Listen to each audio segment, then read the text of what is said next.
मांत्रिकच्या भूमिकेत आहे प्रथमेश हर्षल प्रसाद.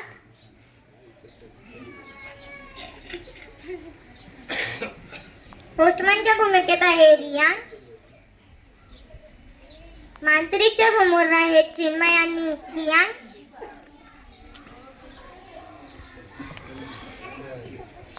डॉक्टरच्या भूमिकेत आहे अनन्या आणि दीक्षिता.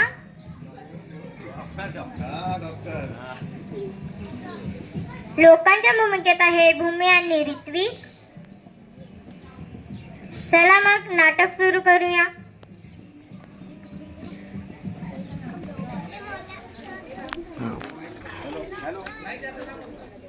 हॅलो.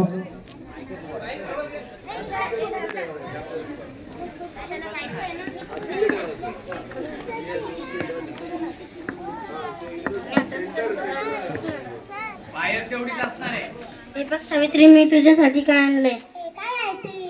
अगं असं काय करतेस, ही पुस्तके त्यांचं वाचन कर.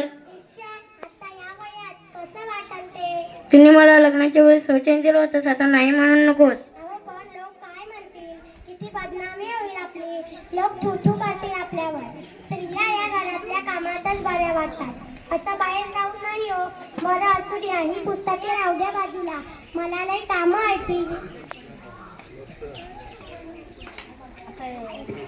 अरे बाला, गप माझ्या सोन्या, तुला काय हवंय? काय रडतोय? अगं बाई, याचा अंग तर लय तापलं या. हे पण घरी नाही.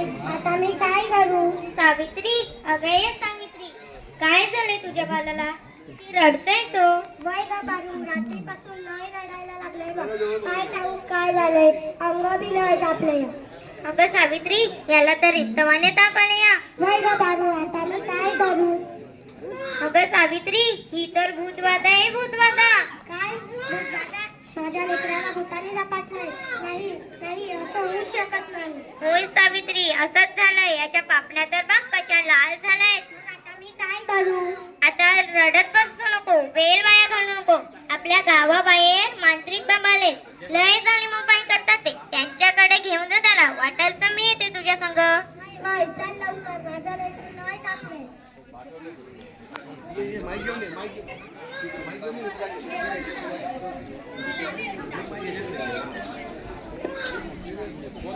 तेवढा एक बाई आपल्या बाळा घेऊन येत आहे आपल्याकडे. म्हणजे आज आपली कमाई होणार.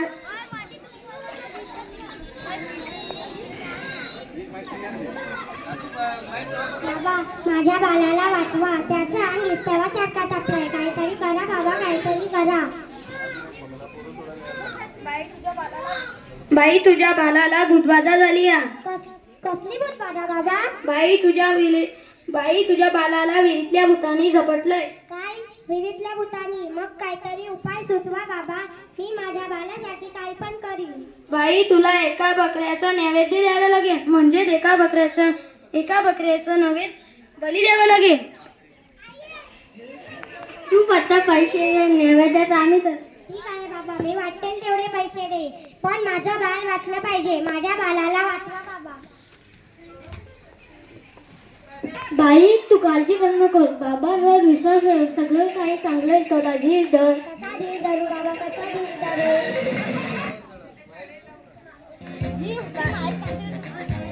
बाई, आधी अंगारा दिवसातून 2दा लावत जा बालाला.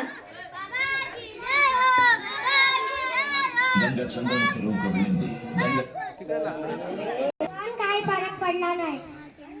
किती रडतोय तो. तुला किती वेळा सांगितलंय की त्याला दवाखान्यात घेऊन जा म्हणून. पण तू माझं ऐकू नकोस. अहो, ऐका ना, चिडू नका. जरा बघा ना, याचा ताप कायच कमी नाही झाला. जरा बघा ना याला काय झालंय ते.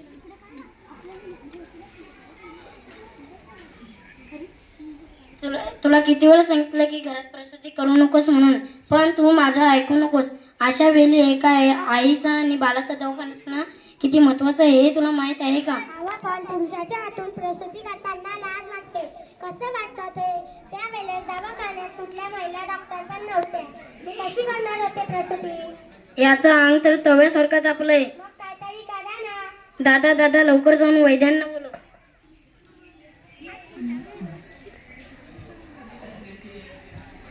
हे काय लावतेस त्याला? मी याला देवाचा अंगारा लावते. हे बघ सावित्री, हे सर्व अंधविश्वास असतं. अहो, जरा विश्वास ठेवा.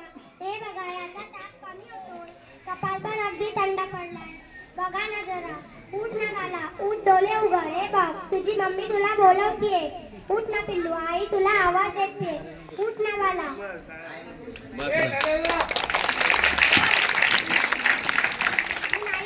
नाही राहणार अडाणी. मी शिकेन, मी नक्की शिकेन. कारण उद्या एखाद्या गुन्हे आईला उपचाराच्या कमतरतेमुळे आपल्या बाळाला मुकावं लागणार नाही. मी शिकेन, मी नक्की शिकेन. शाब्बास सावित्री, मला तुझ्याकडून हीच अपेक्षा होती. अगं बाई, मला माहितीच नव्हतं सूर्य हा पृथ्वीच्या गोल फिरतो. सूर्य हा पृथ्वीच्या गोल फिरत नाही, पृथ्वी सूर्याभोवती फिरते. चल गावंढळ. तुम्ही मला सारखं सारखं गावंढळ म्हणत जाऊ नका हो.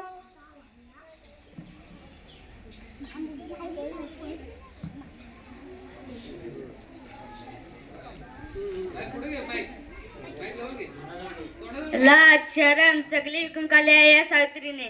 कलियुग आहे रे बाबा, कलियुग. उद्या वाटेल तेव्हा खालेला सुमंत्राला असं पण आपल्या बायकोला कष्ट होईल भोगत राहत. घाबरलीस का काय समाजाला? हे तर तुला आयुष्यभर सहन करायचंय. नाही, आता मला कोणी काही म्हणू दे, मी मागे हटणार नाही. मी शिकेन, मी नक्की शिकेन.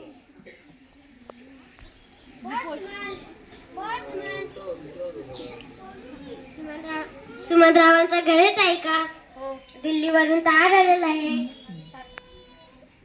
सावित्री, तुला दिल्लीवरून तार आले. तुला दिल्लीला जावं लागेल पुरस्कारासाठी. काय?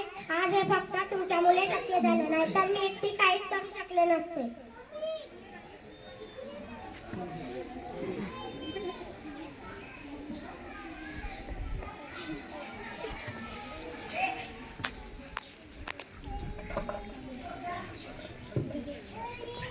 Congratulation, keep it up. महिलांचा सन्मान वाढवला तुम्ही.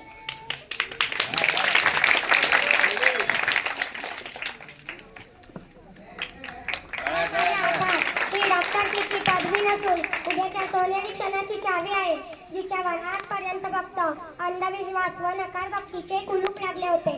माझ्या देशात अशा अनेक महिला आहेत की त्यांचे स्वप्न सुनीच्या दुरात उडून गेले आहेत. मला असं वाटतंय, स्वप्नांची पतंग खुल्या आकाशात उडावी आणि प्रत्येक घरात सुमंत्रावत असावे. कारण हे पतंगाच्या दोऱ्याला कधीच कापू देऊ नये. हे खूप अवघड तर आहेच, पण अशक्यही नाही. सावित्री, चुकला आम्हाला माफ करा. मी अडाणीच राहिले. खरं सावित्री, चुकलं आमचं, माफ करा आम्हाला.